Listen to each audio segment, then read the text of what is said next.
This has been for me an eye-opening visit, both to Bhashan Shah but also to Cox's Bazar.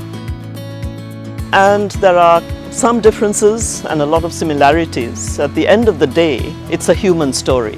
And I think if we put the people who are most impacted by the current situation, and I think we've got to start looking at this as a whole of community and whole of region issue.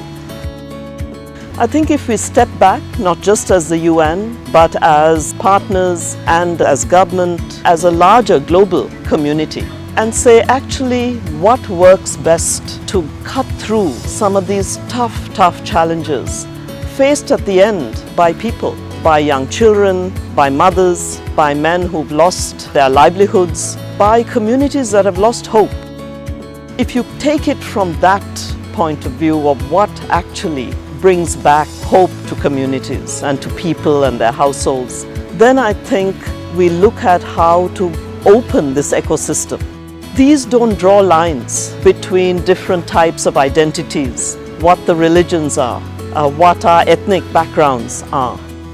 So I hope that both in Bhashan Shah, where there is an option to connect with a larger island ecosystem and really look at economic development, at sustainability, at human development that cuts across that entire system there.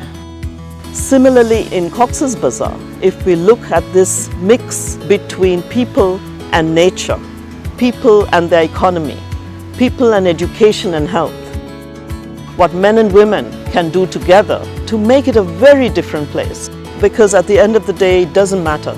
All these communities need support. And they're all living in marginal lands and so far in limited ways in which to dream and to hope about their future.